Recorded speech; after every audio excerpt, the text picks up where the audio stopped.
na tayo. Big na tayo! Yo! Yo! Sa wakas, may tugtog na rin ang banda. Pero, Ben, hindi ka panganda. Hindi pa namin alam kung paano tumugtog as a band. dito talaga masusubukan ang banda. At sisiguraduhin ni Nix na handa silang lahat.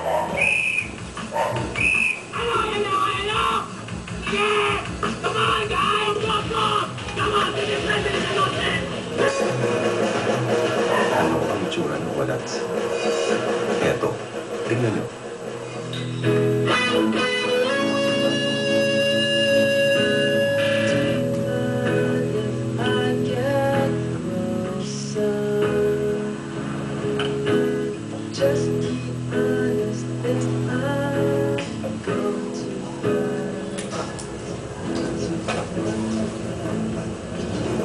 Ben, parang nawawala ka.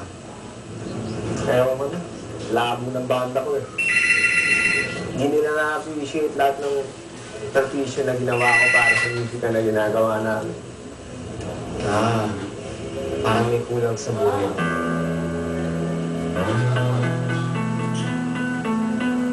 Bored ka na ba? Gusto mo, nalulungkot at walang kasama. That's right. Sa loob, sa labas. Ilalahad ko sa iyo ang daan sa labas. Wow! Perform mo rin pala, ah. Israel nga pala, pare. Ako, si kinabukasan.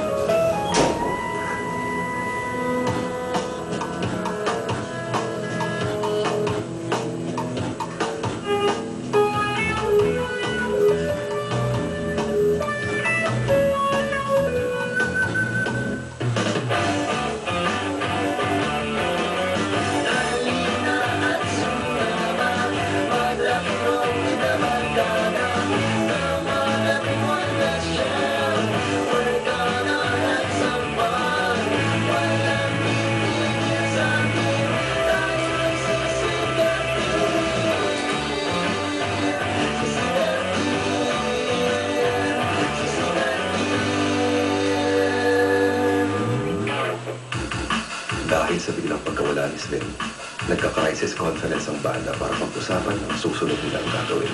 Ayoko na. Paka-professional.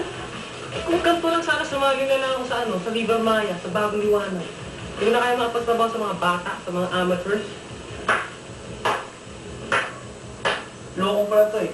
Ako pinakabata dito. Hindi matanda ka lang. Oo, tama ka. Ako pinakabata dito. Saka ako lang ang matatawag ng musiko sa bandang ko. Tayo mga musikero na. Nagkaiba nun. Explain ko sa'yo, ah. Ang musiko, yun yung seryoso. Yung professional. Yung mga musikero, mga kagaya nyo, maraming pinagkaiba sa mga sunog bagan na kumakanta, sumasayaw, tumutugtog, sa kanto. Ang ganon din. Hindi na kayo mag-away.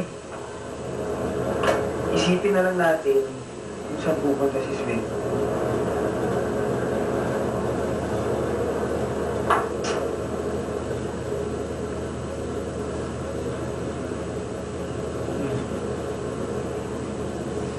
Excuse me, sir.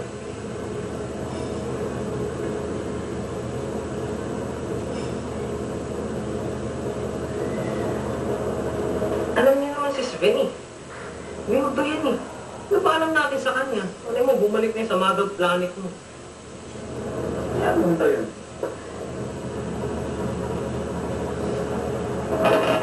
Oh, problema niya. Alam namin alam kung saan pumunta si Sven. Isip namin. Bakit kaya hindi mo tayo pumunta sa bahay mo?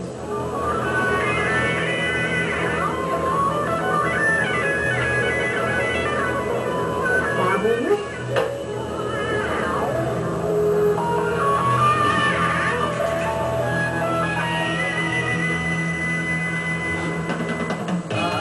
Ito ang Cubao Expo. Noong araw, dito ka makakabili ng murang-murang mga sapatos. Dinadayo ito ng libo-libo mga pamilya mula sa iba't ibang sulok ng Manila. Hanggang dumating ang Cubao Art Collective Association o CACA. Kakalang na mahala, ang Cubao Expo ay naging Cubao X, ang pinakamasining na lugar sa Pilipinas. Dinala ni kinabukasan si Sven dito para mag-initiate siya sa art world.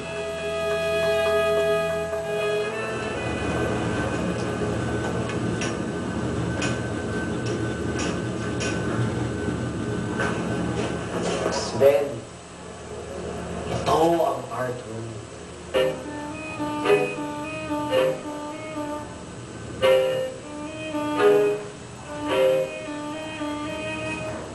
Wow! Art na art! Tuloy, parang gusto kong gumawa ng mural or yung mga cover ng PNDT Telephone. Mali! Napaka-kolonyal ng pag-iisip mo, napakaluma. Hindi ka pa pwede mag-art. Hindi ka pa isang artist.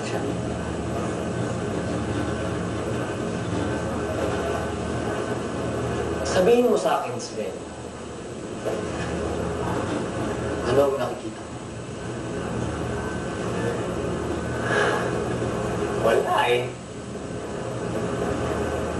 Wala? Wala.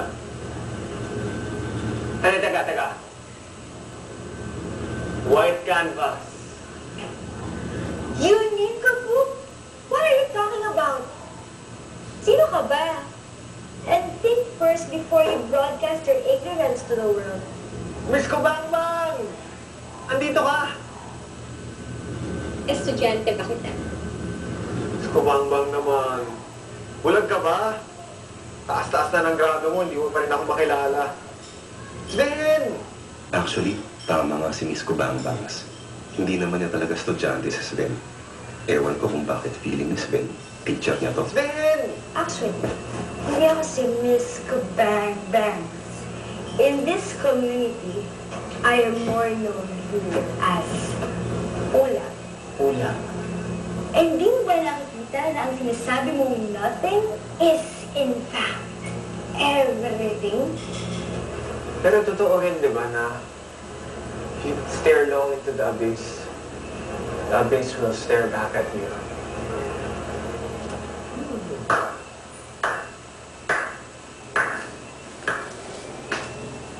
Good. Good. Pwede. Pwede ka nga, bata. Pwede. Ka. Salamat po. Mga second degree non-conformists kami dito. Kung gusto mo, pwede ka namin turuan mag-art. As if may choice siya. Hindi ikaw ang pumipili sa art. Ang art ang pumipili sa'yo. All art is useless.